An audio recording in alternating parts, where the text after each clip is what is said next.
Di dalam sebuah ayat Quran, ketika Allah menceritakan keadaan orang-orang yang didatangi malaikat, atau keadaan mereka yang telah dicabut nyawanya, mereka mengatakan, ya Rabbi, laula akhartani ila ajalin qarib fa asaddaq wa aku minas shalihin. Ya Allah, ketika datang malaikat kepada dia ingin mencabut nyawanya, ketika dia sudah didudukkan dalam kuburannya, ketika itu yang dia minta kepada Allah cuma satu, Rabbi laula akhartani ila ajalin qarib. Ya Allah, kalau seandainya kau berikan aku kesempatan sedikit lagi, berikan aku kesempatan hidup sedikit lagi, fa asaddaq wa aku minas shalihin, aku akan bersedekah dan aku akan menjadi orang soleh.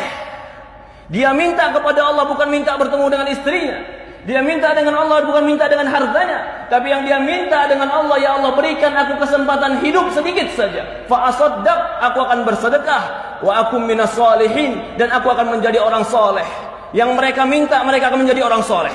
Yang mereka minta, ya Allah berikan aku waktu untuk tobat. Yang mereka minta, ya Allah berikan aku waktu untuk kembali kepadamu. Yang mereka minta, ya Allah berikan aku waktu untuk menjadi orang yang menegakkan sholat.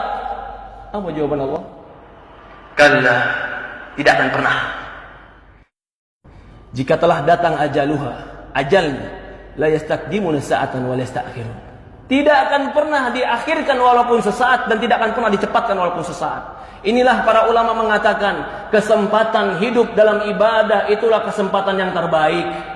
Ketika Allah berikan kita usia 30 tahun hidup, maka itu kesempatan yang terbaik. Ketika Allah berikan kita usia 40 tahun hidup, maka itu kesempatan yang sangat besar. Ketika Allah berikan kita kesempatan 50 tahun hidup, apakah tidak ada waktu kita untuk kembali kepada Allah Subhanahu wa taala? Ketika Allah berikan kepada kita kesempatan hidup, maka pergunakan kehidupan kita untuk kembali beramal soleh kepada Allah. Tidak ada yang kekal, tidak ada yang hebat. Sehebat apapun manusia akan dimakan oleh cacing. Tidak ada yang kekal di dunia ini kecuali kematian akan datang kepada kita. Kullu nafsin dha'iqatul maut. Semua jiwa pasti mati. Maka tidak ada yang pantas kita sombongkan, tidak ada yang pantas kita lupakan, kecuali kita membawakan perbekalan ketemu Allah Subhanahu wa taala.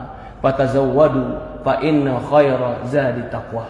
Berbekallah, sebaik-baiknya bekal adalah ketakwaan. Perhatikan tadi ketika kita membaca dalam sebuah ayat Al-Quran, ketika didatangkan dia waltaqatis syaqqa bisyaq, ketika dicabut nyawanya, lalu apa yang terjadi? Betis dengan betisnya bertemu, semua badannya kram. Kenapa dia lakukan? Fala saddaqa wala shalla. Allah sebutkan sebabnya. Walakin kadzdzaba wa tawalla. Tidak sedekah, tidak membenarkan Quran, tidak membenarkan hadis, wala shalla, tidak mengerjakan salat. Walakin kadzdzaba wa tawalla, bahkan mendustakan cerita Allah, mendustakan cerita Rasul, wa tawalla, bahkan berpaling ketika diajak kepada Allah dan Rasulnya. Ya ibadallah, qu anfusakum wa ahlikum nara. Jaga diri kita dan keluarga kita dari api neraka. Yang menceritakan ini semua adalah baginda Nabi kita Sayyidina Muhammad sallallahu alaihi wasallam.